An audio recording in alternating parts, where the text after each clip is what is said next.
اکثر یہ سوال ذہن میں آتا ہے کہ دنیا کا مستقبل کیسا ہوگا؟ مرحوم اسلامی اسکالر ڈاکٹر اسرار احمد نے اپنی تقاریر میں کچھ بہت ہی کہہ لیں کہ حیران کن پیشن گوئیاں کی تھیں۔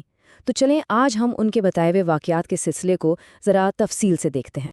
تو سب سے پہلے شروعات کرتے ہیں ان کی ایک بہت ہی خاص پیشین گوئی سے۔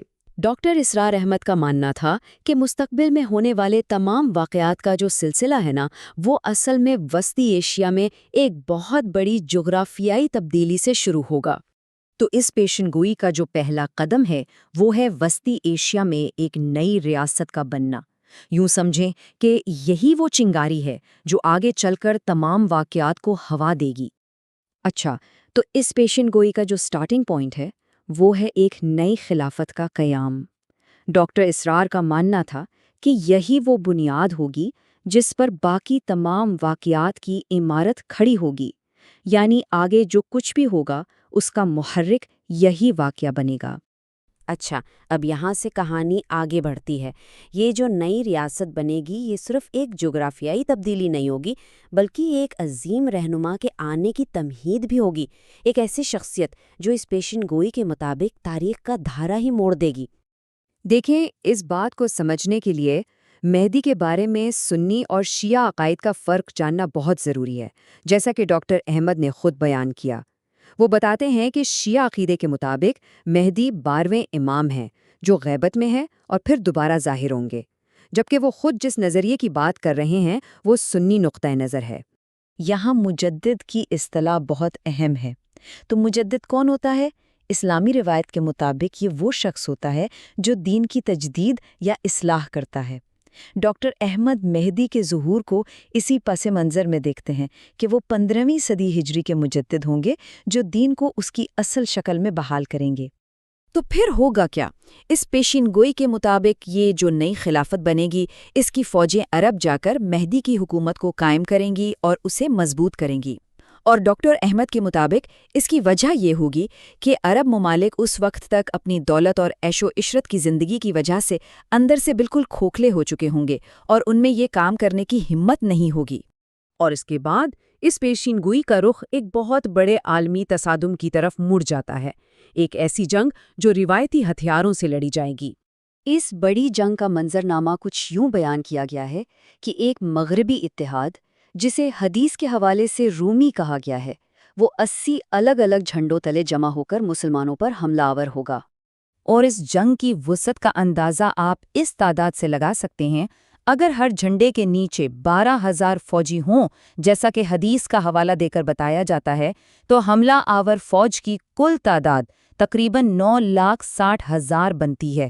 یہ ایک بہت بڑی تعداد ہے۔ لیکن یہاں ایک دلچسپ بات یہ ہے کہ اس تجزیے کے مطابق دنیا کی بڑی طاقتیں جیسے کہ روس، چین، جاپان اور بھارت بھی اس جنگ کا حصہ نہیں بنیں گی، وہ غیر جانبدار رہیں گی۔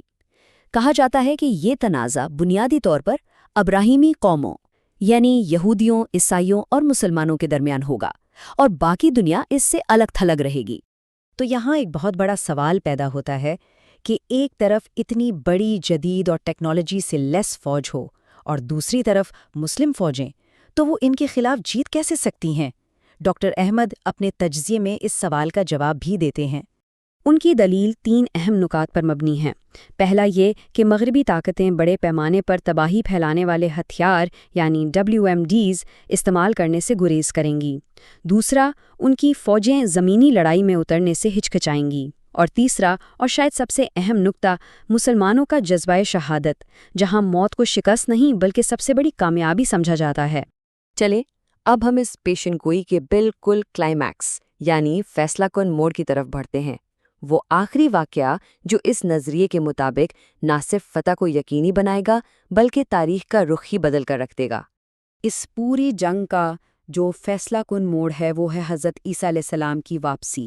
ان کی آمد کو ہی وہ آخری اور حتمی عنصر قرار دیا گیا ہے جو جنگ کا پانسا مسلمانوں کے حق میں پلٹ دے گا۔ اس کی وضاحت یوں کی جاتی ہے کہ حضرت عیسیٰ کی شخصیت ہی سراپا معجزہ ہے۔ ان کی معجزانہ پیدائش سے لے کر مردوں کو زندہ کرنے تک کے معجزات، اور پھر ان کی نگاہ کی تاثیر، جس کے بارے میں حدیث میں آتا ہے کہ جہاں تک جائے گی دشمن پگھل جائیں گے، تو یہ ایک ایسی طاقت ہے جس کا مقابلہ کوئی بھی ٹیکنالوجی نہیں کر سکتی۔ تو جنگ کے بعد دنیا کیسی ہوگی؟